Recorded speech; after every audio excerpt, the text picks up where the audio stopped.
And welcome in Late Kick is live. It is Sunday night, July 11th, the year of our Lord 2021. This time, 2 months from now, you and I will be sitting here discussing not even week one. We'll be breaking down week two of college football. That's how close we are. A lot of you have friends you hadn't seen in a little while. A lot of you have family you need to go visit, errands you need to run.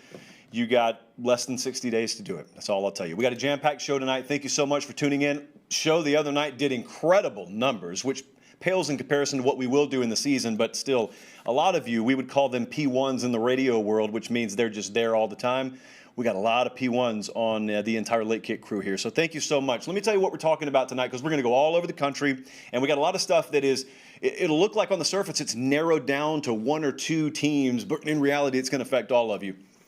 There is a situation happening in Texas, but not just the University of. The entire Texas recruiting scene. If you're an Ohio State fan or a Michigan fan or an Alabama fan or a Florida fan or LSU fan, USC, you guys all go in there. Oregon famously has been going into Texas lately. Well, that's kind of what it's about. There are some things that are said and thought about being in Texas, whether you're A&M or Texas, that may not be so true anymore. I'm going to dive into that. It's really interesting, and it may be common sense once I start discussing it. I don't think a lot of people have realized it yet. Also, Brad Crawford did a really good feature. It's still on 247sports.com about the most polarizing teams in 2021, but not necessarily a love or a hate thing, just the teams with the widest discrepancy in expectation level. And there are some out there.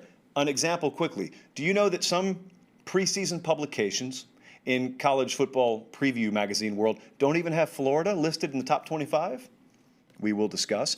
Speaking of Florida, that LSU-Florida game this year, it's not game preview time yet. I'm not going to be one of those folks who puts out my first edition of a preview on a game and then I revise the prediction 3 times before the game. However, I got some broad strokes thoughts on LSU-Florida, because sometimes games have a little bit more significance than just one game in the standings in that particular league, and that's one of them that I think will have a ripple effect throughout the SEC and, as a result, throughout college football this year. And lastly, the whole NIL situation, you know, we've kind of skirted around it a little bit here because the numbers on the videos aren't good. You guys don't care so much about it. But there are certain aspects of NIL, some layers to that onion that you very much do care about. Well, I got one you have to care about tonight because it's about you and NIL. I'm not giving out money necessarily. I would love to be able to, but I'm not giving out money. But it does have to do with players getting money and how you and I look at them and speak about them and how networks cover them as a result. So we got a lot to get to. That's just setting the table. I appreciate our high school coaching staffs watching the show. A lot of them do. I correspond with a lot of you guys. Well, the other night, if you were watching on the Thursday show, I said if you're a high school coach and you and your staff are watching, for example, Coach V down in Flomaton, Alabama, they were watching, I said, let me know. Well, you guys did, so we got a backlog of about 50 high school staffs watching the show. So tonight, Coach Amato and staff down in Cocoa Beach High School, Cocoa Beach, Florida, what's up to you guys? Thank you for watching the show. And also Coach Duncan and staff, that's the offensive coordinator at Ravenwood High School, which we could pretty much throw a rock outside of our studio here and hit. It's in Brentwood, Tennessee. It's right across the street from a park that yours truly frequents on the regular. Colin, I hadn't told you about that place. It's a really nice place. So anyway, thank you so much. Our high school staffs always love to hear from you guys.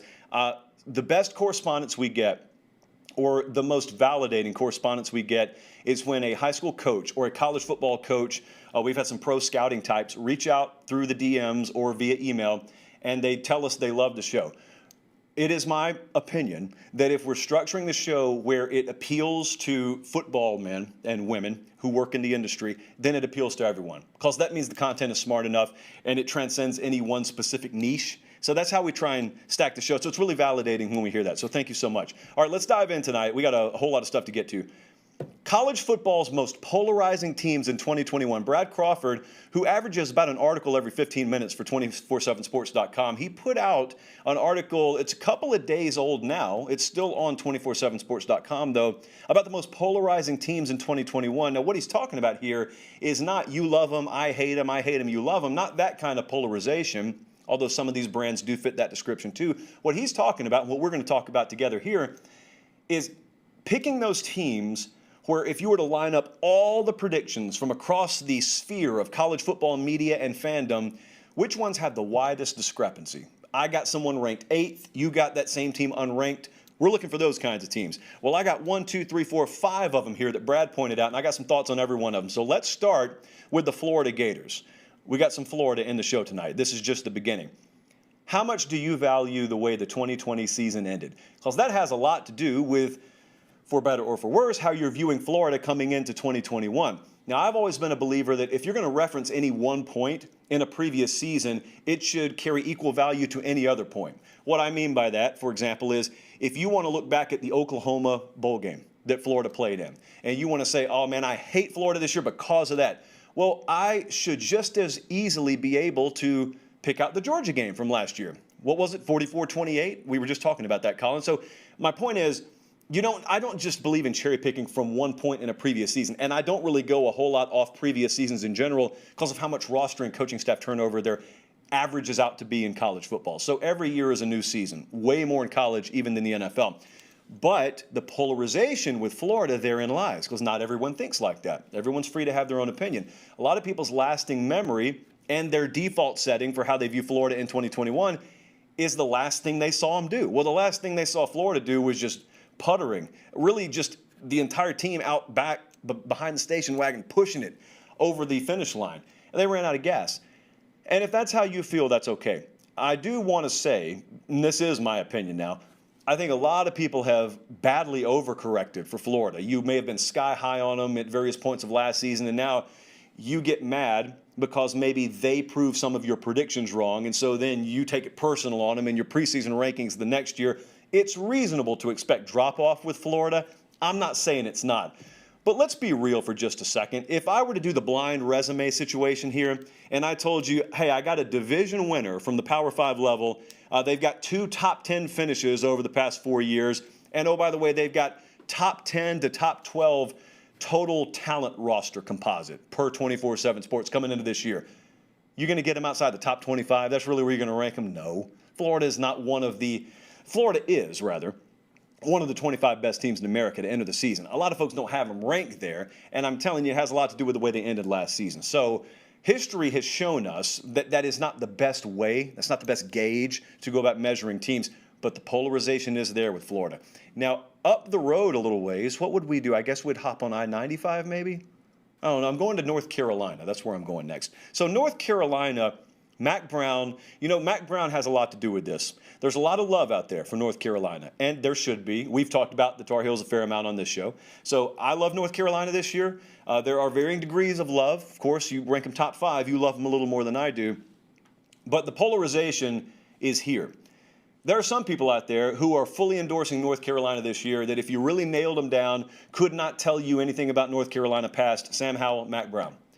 They think that's all they need to know. Okay, now that's fine. You could end up still being right about them. You got them ranked in the top 10. They may validate every one of your preseason predictions. I don't necessarily know that it's because that entire crowd out there is intimately familiar with North Carolina from a position group by position group standpoint. But then there's the other side of the fence. Since we're talking polarization, there's another group that says, if you're from the South, you're familiar with the term in football, that team's a little bit too light in the britches. Well, that is exactly how you would encapsulate the North Carolina Tar Heels football team circa 2020. Really good offense, but they get put on skates when they face bigger, more physical teams like Notre Dame, for example, Clemson if you come up on them. And that's how you just blindly categorize North Carolina. And if I were to ask that crowd, well, what do you think about Jahvaree Ritzie? What do you think about Miles Murphy? What do you think about Keyshawn Silver? They would say, Hoomst? You don't know those names. Now, granted, they're all young, and they're going to be counted on to play a lot of meaningful downs this year, but my point is North Carolina's defense is going to look a little bit different up front than they did last year, where at times they couldn't stop molasses in December. Doesn't automatically mean they're going to just close the door on the better offenses, more physical fronts that they face this year, but it gives them a better chance. So both sides of the polarized divide between North Carolina pros and cons this year, I think there's a little more research that needs to be done. In the Big Ten, no one was talking about Indiana this time last year. We were guilty of that also. Well, they'll be talking about them now. Context is very, very important when you're talking about Indiana. This is not a team that is going to start the season outside the top 25 and people are saying, hey, that's a sneaky non-ranked team that could end up inside the top 25 at the beginning of the year. That's not how people are painting Indiana. This is going to be a bona fide preseason top 15, easily top 20 team for pretty much everyone. So with that context in mind, yes, there's some polarization around this team because there is one group that's going to look at them and say, Indiana's not supposed to be in this conversation.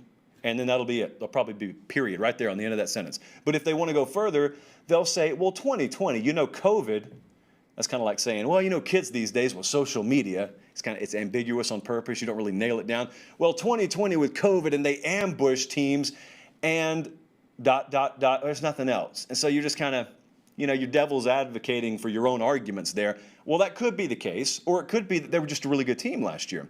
If the latter is true, they get a vast majority of those players back. I can assure you, if they lose this year, it won't be because Tom Allen allowed his team to wilt under the pressure of expectation.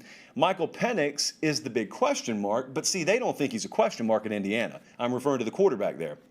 He got hurt, but at the same time, because it's Indiana, you don't get an update every single day on the program. It's not the most high-profile team in America, but if you get closer to the program, they, since the spring, have felt really good about Michael Penix. Tom Allen has made no bones about the fact that he believes he'll be full go by fall. So again, if Indiana falters, if they fail to live up to expectation this year, I don't think it's because of pressure. I don't think it'll be because of injury at the quarterback position unless something else happens. It may just be because they played some good football teams and got beaten. You see the schedule right here. They got to go to Iowa in week 1. They got a trip to Penn State. Of course, they got to play Ohio State. They got to go to Michigan, Minnesota. These, even when you rise to the level of a favorite, Indiana's never going to take a raw talent roster into games like this and be able to just throw the helmet out on the field and win. Most teams can't do that even when they do have a superior talent roster. But my point is, execution 12 weeks in a row is hard to achieve in college football. That is probably the biggest detraction that you could throw at Indiana right now. I just don't think they can execute at that high level. Well, I'd listen to that. But all the other stuff about pressure, I don't think it's going to be pressure that undoes that team, even if they are undone. Now we go down south to a team that everyone has an opinion on. Even if you live in Minnesota, even if you live in Washington State, you got an opinion on this team. And it is the Georgia Bulldogs. I think... Now, this is my feeling. You guys can correct me if you think I'm wrong. It is my opinion that the further you get from the South, the more reasonable and level-headed the opinions of Georgia football are. I think if you are an agnostic fan of the Georgia Bulldogs, so you don't care about them one way or the other, they're just another team to you. If you fit that description, chances are you look at Georgia and you say that's a really good program. They recruit at a very high level. They're better than 95% of the sport. They certainly haven't topped Alabama. They still have a ways to go to ultimately fulfill what they believe their destiny is, but I don't want to play them this Saturday. That's probably how most of the nation thinks about Georgia. Now, if you get down south, everyone is totally polarized. They either think that this is the year, #dogs on top, or they say overrated, all caps, 3 exclamation marks on the end. Now, to the overrated all caps crowd, I've always asked which teams is Georgia rated ahead of that they shouldn't be rated ahead of? And I always get into this kind of arbitrary argument of whataboutism, and I never really get told which teams those are. No one rates Georgia above Alabama. They really don't. If they know what they're doing, they don't. They don't rate them above Ohio State. They have not rated them above Clemson this year because Clemson's going to be favored in the game to start the year. My point is, the teams that Georgia is not better than, there aren't many of them, I don't normally see Georgia rated ahead of. However, here's what you could say if you wanted to play devil's advocate. Well, let me tell you something, JP. I'm going to go a little bit southern drawl on it. Let me tell you something, JP. You know what Kirby Smart's managed to do? I'm over here now. You know what Kirby Smart's managed to do at least once every year he's been in Athens? Lose as a favorite. And I can't argue it, so what do? Well, I shrug. That's what I do. But they haven't had, I'm going to go back to the devil's advocate part A argument, they haven't had what they have this year, which puts a lot of pressure on you. Let's be real. If you walk around saying, well, when we get quarterback figured out, then we'll have everything figured out. Well, that's all well and good, but then the quarterback comes along, so there's no more excuse. You have melted the ice totally, and so it's time to either sink or swim, quite literally, regardless of what the roster holds for Georgia, regardless of how good they look. The bottom line in the minds of most, and I think this is perfectly reasonable at this point, is no opinion is going to change one way or the other on Georgia until they win a national championship. Because that's all they have left to accomplish. They've won the conference. They've gone to the playoff. They've won a playoff game. They've played for a national championship. It's a very unique situation. If you think about it, I want to say it was Chuck Oliver, who I appear on the show of quite often, but I think it was Chuck Oliver talking the other day about how there's no other program like this in America. Think about it. Any other big program, it just insert in the blank. No one else has this situation where the fan base quite literally enters the season in championship or bust mode. I know some others think they are that way, but there are other things that you could accomplish at some other places. But at Georgia, everything else has been accomplished. Maybe you could say this about Ohio State. Maybe you could say it about Oklahoma. But, Oklahoma, a little bit different, man. Like Oklahoma, from a talent roster standpoint, both sides of the ball, they're only just now being viewed as getting there, getting on par with being able to compete. Georgia's been there. We run that special, we run that article we did at the beginning of last year, the 24/7 Sports Team Talent Composite. Well, you know who was number one last year, and you know how it turned out. And it was the Stetson Bennett era. So I say all that to say a championship is the only thing that's going to change that polarization at this point. And the last one, we got to go about as far away from Athens, Georgia, and stay in the lower 48 as we can. We're going all the way to Washington. Washington is, I think, I say this a lot. Well, you can only say this about one team. They're one of the most interesting teams in America this year. We already talked about them in this context once. Washington was supposed to play for a Pac-12 championship last year. The COVID thing happened, so Oregon gets inserted. Oregon ends up winning the Pac-12 championship, and that's a big deal. Don't just gloss over that. You get to hang a banner for a game that in a normal year you wouldn't even been able to play in. Well, no one's apologizing at Oregon, the point being. So as it relates to this year with Washington, what that has served to do is remove them from the national radar a little bit. I think the win total is 9 in a 12-game season, win total being 9. Now, 9's pretty high. If you know anything about the betting market for future totals, that's still pretty high. It's pretty good. That means a lot of it is expected of you. But what if I were to tell you that there is a possibility, a reasonable possibility, that this Washington team could be favored in every game? And if they're a dog, as it stands right now, if you were to simulate all these games right now, there's only one team that'd be a dog to, and that's Oregon. And since that game's at home, that thing would be like a field goal game. And so the reason I'm painting that as the backdrop is because a lot of folks are going to enter the season with Washington not even in the top 20. How often do you see a Power 5 team not rated top 15, much less top 20, that could be favored in every single game? At the very least, 11 out of 12 before injury has a chance to happen or anything like that that could change everything. Well, that's Oregon, or that's Washington, rather. And the only explanation is the Pac-12 stench. That's it. If I park them in any other conference and they're favored in 11 out of 12 or even 12 out of 12 games, they're automatically in everyone's top 10. But because Jimmy Lake is still an unknown, quarterback situation still kind of an unknown there, and the team overall, the program, as a result of the two things I just said, is still kind of an unknown, well, Washington is an unknown. And that one's, I know a couple of people have already said this, but I'll echo the sentiment. That's one of the most intriguing teams in the country this year because they are going to be favored. There's going to be one perception of them. But there's also going to be a whole lot of games, and you were looking at the schedule just a second ago. Just because I say they're going to be favored every game, even if they were, it doesn't mean favored by 3 touchdowns every game. It's going to be favored by 7, favored by 5, favored by 8, so a bunch of losable games still. So Washington's one to keep an eye on. But who did we have? We had Florida, North Carolina, Indiana, Georgia, Washington. Those are some polarizing teams, Mr. Crawford. I will have to agree with that. All right, we wrap that up and we move on to a topic that I almost wanted to touch on Thursday night, but I pushed it to Sunday because I wanted to do a little more research on it, reading on it, and I wanted to talk to some people. So I've done all 3 of those, believe it or not. And I want to talk to you a little bit about Texas. Here we go, Colin. 3, 2, 1.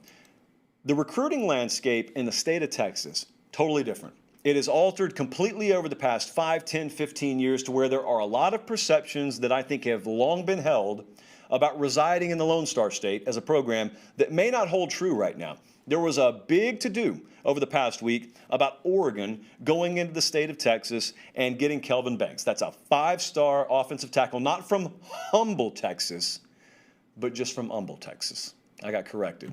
If I got corrected once, I got corrected 550 times on the pronunciation. And the bad part is, I know people from Humble, Texas.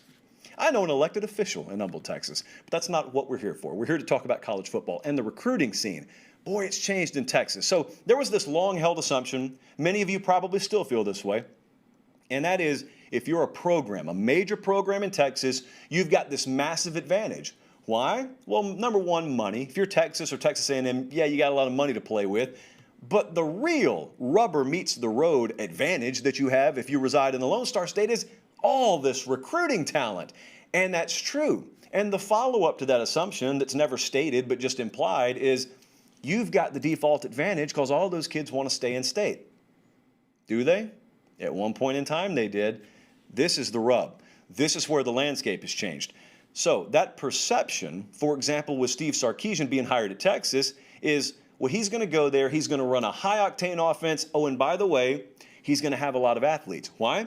Because they're going to virtually have their pick of all these elite athletes across the state of Texas. And they don't have to lock down the state. It's Texas. They got dozens and dozens and dozens of kids every year. So they only need to sign 25 a year. Like, they'll be fine, right? Maybe. But it used to be a reality. It's not so much a reality anymore. And there were several things that happened. Mike Roach over on Horns 24/7 did a great job of kind of breaking this down layer by layer the other day. And I talked to some other scouting types at both the high school and college level in the state of Texas, and they totally echoed the sentiment of what's changed in the state of Texas. And if you don't pay attention to this, it may kind of come as a shock to you. But people on the ground in Texas, they're going to all nod their head because they know that this is real, it's true, it's been happening, and it's not just an overnight thing.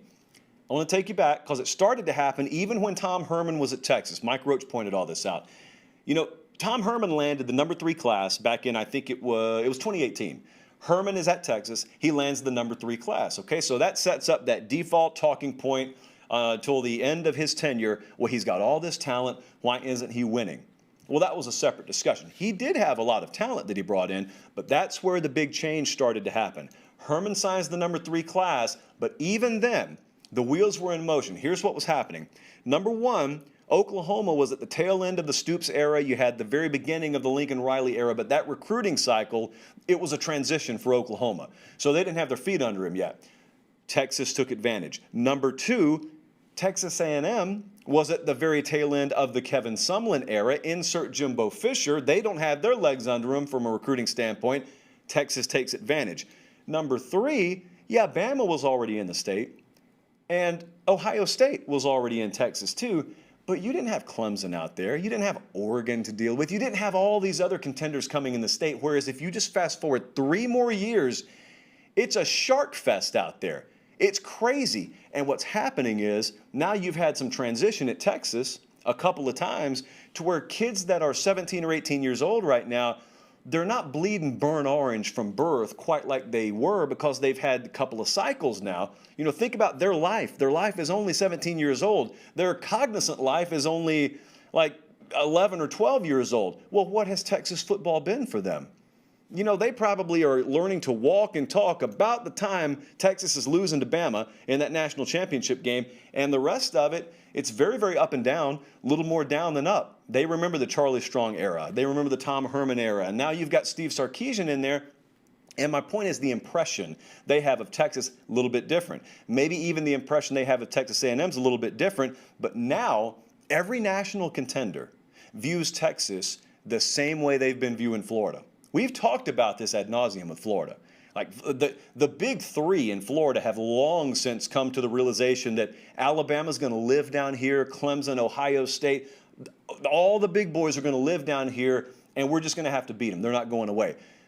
No one thought that about Texas until recently, but now they think it about Texas. Like a while ago, Saban made Texas a priority. Obviously, Urban Meyer and now Ryan Day, they've made Texas a priority, but Mario Cristobal, Dabo Swinney, they're all making Texas a priority because they're viewing it the same way they view Florida. Florida has not had its act together from a big three perspective so long that it made the in-state crop of talent vulnerable. And now you look a little bit out west, and the same dynamic is in play at Texas. The major programs have not taken care of business for a long enough period of time collectively to where all of a sudden the big boys look out there and say, is that a big fat neon sign that reads open for business in Texas? Let's go out there. It's open for recruiting business. Let's go out there. And they have. And they're having great results now. They could live with Bama and Ohio State coming into Texas and taking the occasional Tony Brown or, taking the occasional 5-star talent. They can't live with Oregon do that, and Oregon just did it. And a little word to the wise, I don't think Oregon's done in the state of Texas this cycle. So you can ellipsis that, and we'll to be continued on that. But there is no rapport like there used to be, is what I'm saying. And this is where a lot of the scouts in and around, especially in East Texas, what they say when you talk to them is they'll say, there used to be some things in the way. Most notably, Texas is a big state. And so it's just much easier, as it is anywhere, to stay closer to home. Well, here's what NIL is doing.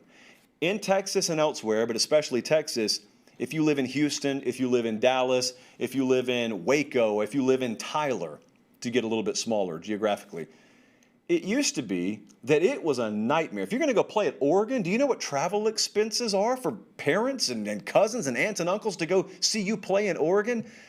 Well, what they used to be versus what it's going to look like with NIL on the table, a little bit different. So you've removed yet another major hurdle, and all of a sudden, those boundaries, those fences that used to be around the state of Texas from a recruiting standpoint, they're just not there anymore. And what has to happen? Well, what has to happen is, first off, you got to accept the reality check. For instance, with Kelvin Banks, Texas, their staff was confident in landing him. And this is a five-star offensive tackle, if you're unfamiliar, that committed to Oregon just in the last week. And they were confident in Austin. Well, they didn't land him. And not only did they not land him, they didn't finish top 2 apparently for him. So one recruit does not make or break a class. But my point is, I think Sark and his staff are realizing it's going to take us a little bit longer. The treadmill is going a little bit faster than we thought it was going when we hopped on it. So, we skinned our chin there, but that's okay. Well, we have the ability to do it here. It's just not going to blow up overnight like we hoped it would. Well, that's okay. I mean, day by day, brick by brick, they can build a winning product and a winning culture there. They're still in it for a lot of big names. This is not a rain on the parade of Texas recruiting show by any stretch. I think the class will be fine. A&M, same way. Class will be fine. In a lot of ways, A&M's recruiting has improved marginally year over year or incrementally. The point is, it's a new ball game in Texas. And so whereas once you used to look out there and think in the Mac Brown days, all right, let's wait for them to pick the players they want, and then we'll see if there's anyone left over we want to go try to get out of Fort Worth or out of Brownsville. That's not the way it is anymore. The game of recruiting has changed in Texas. All right, let's head just a little bit east. I-10, I think, is what we would hop on to do this. Let's talk about LSU and Florida. I'm big on interstates. Know all the interstates. So LSU and Florida this year they play every year. That's no breaking news. The game's going to be important. Yeah, it's a rivalry, so that's not breaking news either. But every now and then, one of these rivalry games that does not need any extra sauce, they don't need any extra storylines, sometimes we'll get a little extra sauce on it anyway. And LSU-Florida, just a little bit extra sauce this year. I think this game means a little bit more than just, one game in the division or conference standings in the SEC. I call them game pluses because the significance level is that of a normal game, and then there's a little bit of plus. So this is a game plus situation this year. I'm going to ask you a question, whether you're watching live, and if you are, we appreciate it. Like the video, by the way, or whether you're watching the replay. Still like the video, if you will. I want you to answer the question I'm about to ask in a second or less. I'm going to ask you 2 questions, okay? So just play along with me. Are you confident in the future of LSU football? All right, remember that answer. Second question, are you confident in the future of Florida football? Now, record both answers. I think we got a lot of no's there. Or at the very least, we got a lot of crooked neck, and then the buzzer sounded, and you didn't get it in within a second. If we remove LSU and Florida fans from the equation and we just talk about, as we call them again, agnostic fans, you don't have a rooting interest either way, but you watch the games because these are big programs, I think we got a lot of no's for varying reasons. Maybe you were turned off by the way Florida ended their year last year. Same way with LSU throughout the entire season. Maybe some of the off-the-field rumors have you a little bit concerned. Whatever the case may be, LSU and Florida fans are not stupid. You look at it and you say, oh, look at them, man. They don't even see it. I'm a Tennessee fan or I'm an Arkansas fan. I can look at those programs and I can tell choppy waters ahead. Maybe, maybe not. LSU and Florida fans, they're not dumb. It's not like they can't see the past, okay? LSU fans look back at 2020 and they were more than a little aggravated at how things played out. Florida fans, you think they were happy with the way 2020 ended? They see it just like you and I do. The difference is they believe in their heart of hearts that the past is the past and the worst is in the rearview mirror. And the only difference between the pessimist and the LSU and Florida fan on average is the pessimist is going to look and say, you're a little bit too close, you're loving your program to death, and you don't get what history tells you. History tells us at least one of y'all is going to be wrong. Maybe both fan bases are going to be wrong. But certainly it's not just going to magically turn around for both of you. Well, that's why we play the games, is the point. It doesn't do a whole lot of good to talk about it this year, but the reason I wanted to circle this game is because it's really hard for me to envision both fan bases being right. So I don't know who it is that's going to be wrong. I think someone's going to be wrong. So you couldn't drop this game into a better spot. Again, they play it every year, but I want you to think about the ramifications this year. Think about the uncertainty outside of those programs, and in some cases inside the programs. Think about the redemption that could happen for one of these programs, using this game as a springboard in all likelihood. But I want you to think about where this falls too. Week 7, in and of itself, is going to be a dynamite week in the SEC. It is October 16th. This game's going to be what everything else revolves around. Florida at LSU. But it headlines, I think, the most underrated week in the SEC. You've got Bama at Mississippi State. And you may think, big deal. Well, Bama's coming off the A&M game. Mississippi State's off a bye. So that gets a little interesting. You've got Kentucky at Georgia, big schedule dynamic situation there. Georgia coming off the Auburn game. Ole Miss and Lane Kiffin return to Tennessee. I don't think I need to add anything more there. And also Texas A&M, right after playing Alabama, they go play Missouri on the road. So there are a lot of games that aren't going to grab the national spotlight that are going to be really, really intriguing that week in and of themselves. But then you got this game, in all likelihood, parked at 3:30 in the afternoon on CBS Eastern Time, Florida at LSU. For LSU, where will they be at that point? Because that's all this is about. If they're both undefeated, that's just wonderful, that's great, and no one's season is getting wrecked. Is that likely? I don't think it's likely. It's possible it's not likely. For LSU, you know they open against UCLA. They go to Mississippi State a couple of weeks later. They've also got Auburn in Death Valley, and they go to Kentucky. The reason I list those games is because those are the games they will either be a single-digit or a very small double-digit favorite in. You would call them losable games. Technically, every game's losable. Those are more losable than the other games. So here's where LSU is at this point. They're either blemished or they have started to steamroll teams, and they are firmly in the college football playoff conversation. Now, if they're blemished, then this game becomes back against the wall, wounded animal mode. We got to win it because we know that we've still got to play Alabama, so we want that Bama game to mean something. And we cannot be playing Bama already with 2 conference losses. But if they're undefeated when Florida comes in there, that means quarterback has worked itself out. That means the chemistry in the locker room has worked itself out. That means both of these coordinator hires have been home runs, and all of a sudden they're probably favored at that point significantly over Florida. And you're asking yourself then, if LSU gets over this last really big hurdle, are we going to see undefeated LSU and undefeated Florida or undefeated Alabama in a couple weeks in Tuscaloosa? That's the talk that would start to happen. If, however, they do have a loss, then it's all of a sudden do or die mode. That's how quickly that game can hinge. But for Florida, it's a little bit different road than it is for LSU. LSU will be favored, I believe, in every game up until they play Florida. Florida will not be favored in every game before they play LSU. And the reason is because Alabama goes into Florida in week 3. So they get Bama in there in week 3. I don't think that's the game that's going to tell us the most about Florida leading up to this LSU game, though, because they're going to be a 2-touchdown underdog at home against Alabama. You lose that game, it's not the end of the world. Now, if they win it, it's an entirely different video. So let's just assume for a second the odds, the chalk holds, and Alabama finds a way to win at Florida. Well, if that happens, okay, big deal. Bama's going to beat a lot of really good teams. It's the games versus Tennessee and at Kentucky for Florida that will really tell the tale as to how much this game's going to mean. And I don't mention the other games. They play Florida, Atlantic, and South Florida. If they lose those games, it's also an entirely different video. They lose either one of those, it's outright catastrophe down there.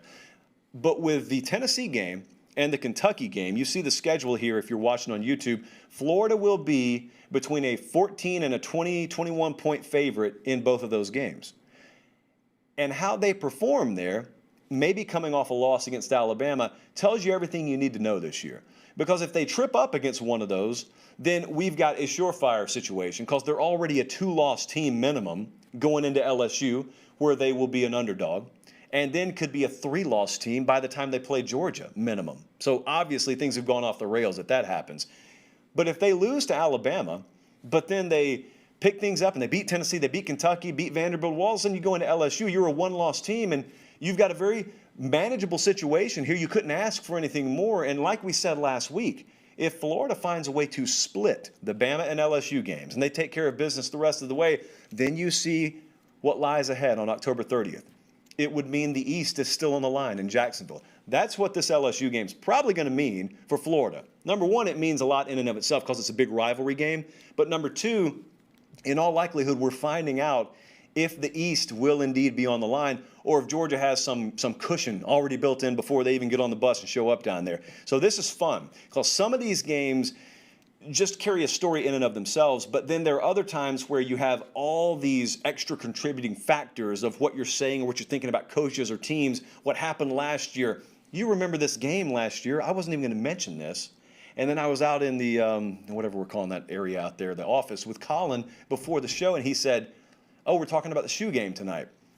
Here's how involved this game is this year. I didn't even think about the shoe throw last year. That's how deep this one goes this year. The shoe throw was like 9th on the list of prioritization of what I wanted to talk about. So you got the shoes and you got everything else. It's going to be a really good game this year. Can't wait. That is week 7. If you want to, go check your helmet grid schedule, week 7. Because even outside of Florida LSU, there's a whole lot to like. And there are games that are not going to be on anyone's preseason top 10 radar of must-see games of the year. But that week 7, just watch out because that could be one that upends some things in the SEC. All right, lastly, I wanted to hit something that's been a challenge for us. We have talked about NIL. A lot of people have talked about NIL. The big challenge, as I've talked about on Late Kick, is we have to find a way to talk about NIL that's interesting to you because it's very much a hit or miss thing. You don't care just about raw numbers of how much money kids are getting to do this or that, and you don't really care about the ancillary sports media, what's this going to do to the future of the sport deal. But there is something I think you will care about. I think I found it. So let's discuss it. I did a whole lot of radio hits this week from coast to coast, and I got asked a lot about NIL.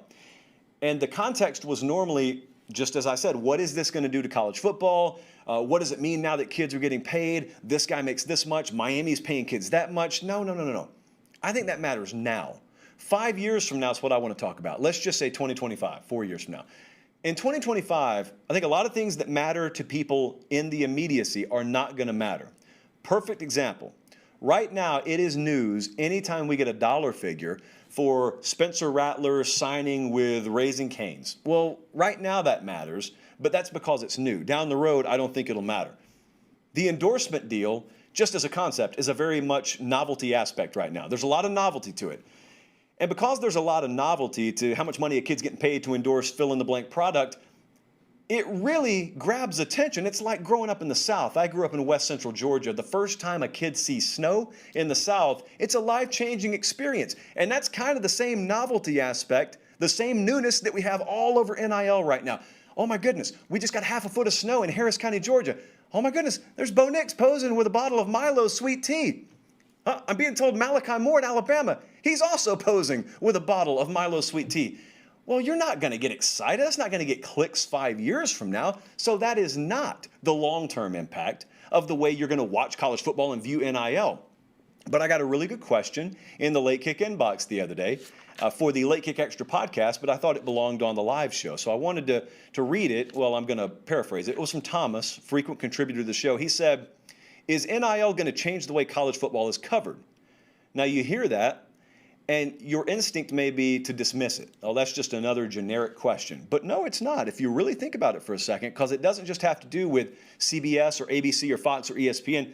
It has to do with you. It has to do with me, because it's not just how it's covered. I think the proper way to ask this question, the way we're going to talk about it, is how is college football going to be viewed? I am almost legally blind. My contacts are like thicker than this laptop. And so when I go to the optometrist, they have to flip through a number of those, special lenses for me to read O, Q, P, R. Well, it's hard for me. But the different lenses, that's the whole point. The lens is how I view the letters on the screen. Your lens, it's a beautiful thing about college football and fandom, we all get to build our own lens. The way you view the sport may be different than the way I view the sport. I may be fascinated by the construction of stadiums. You couldn't care less what the stadiums are called. All you care about is the game. Other people care about the color of the uniforms. You don't care, you're colorblind. Well, it's your lens, that's fine. But there is a collective lens that I think is about to change in college football, and that's the way we collectively view, college football players and talk about college football players.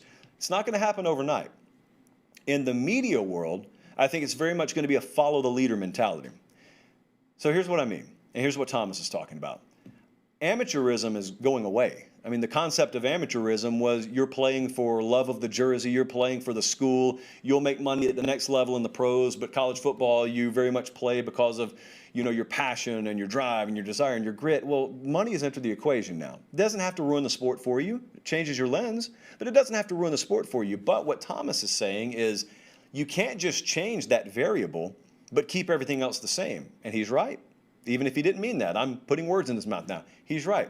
So forget about all the networks for a second. Just you at home on your couch or your 30-yard line season tickets in Austin, Texas or Ann Arbor, Michigan. How are you going to view players potentially differently? I think it's going to happen. So now, as I was about to say, from the media side of things, I do not think in 2021 Spencer Rattler and the Oklahoma Sooners players who have signed endorsement deals are going to be treated no different than players from the Dallas Cowboys. I don't think college players are going to be treated like pros overnight, but the dynamic has changed. The dynamic with money in the equation is you do not view those players as amateurs anymore. I think a lot of people are going to view them a lot more like pro players. Now, what does that really mean? What I think it means is it changes how willing you are to criticize a 19-year-old kid publicly. And from a media standpoint, I think it changes what is and isn't off limits. There used to be, it's imaginary, but there has been for a long time this veil, this protective veil of amateurism, and the things that you would say about a guy on Sunday with no remorse, you would never say about a kid on Saturday. Money's in the equation now. I think a lot of people are going to erode that veil very quickly and say, they're no different. One's younger than the other, but they're really no different. And so if you don't believe that, I just want to toss a few theoreticals at you.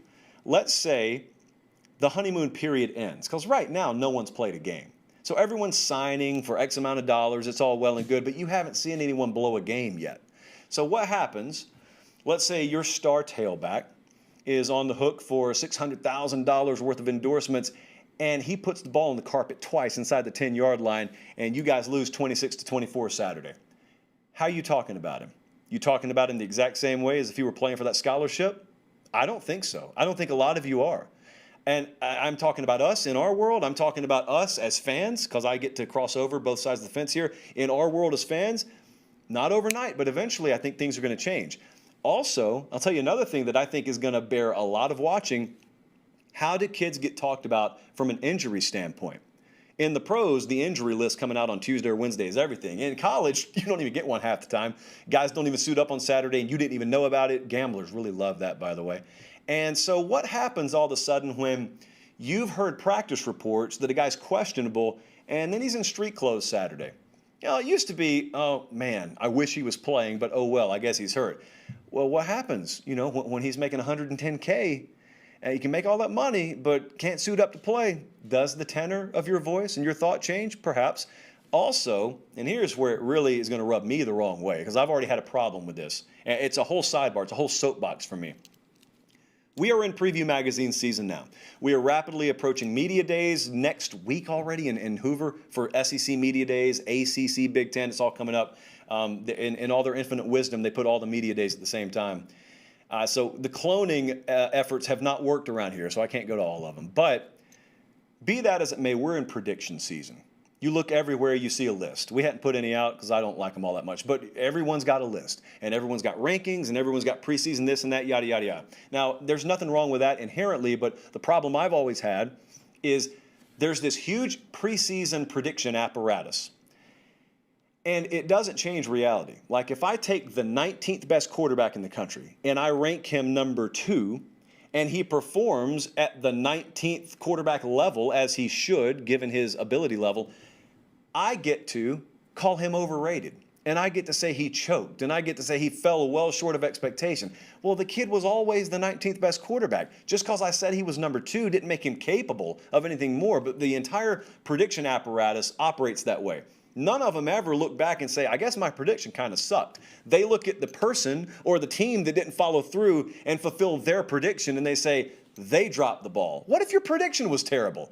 My point being, now a new excuse has entered the equation. Not only do you get to say about number 19 quarterback over here, oh, he choked, or oh, he's just not focused enough. Now I get to blame NIL on it. Now I get to say, if he was worried half as much about 15 or 20 minutes extra with his receivers at the end of practice as he was locking down that advertising deal with that barbecue joint, maybe he wouldn't be in this situation. You mark my words. You don't have to wait 5 years for that. That's coming this year. Some kid's going to get criticized this year, probably 15 of them, for not being focused, and the lack of focus is going to be attributed to too much worrying about money off the field. Now, maybe in some cases it's true. I'm just saying a sports writer in Des Moines, Iowa, does not possess the capability to psychologically profile each and every one of those kids, but it's coming. So I think in short, even though this has been like 10 minutes long, I think in short / long, this is going to start changing the way not only media talk about and cover college football, I think it's going to change the way we talk about it. Now, you can be for it or against it. I'm just telling you, I think that's the way it is. Bruce Hornsby once said it, and boy, he didn't know how right he was.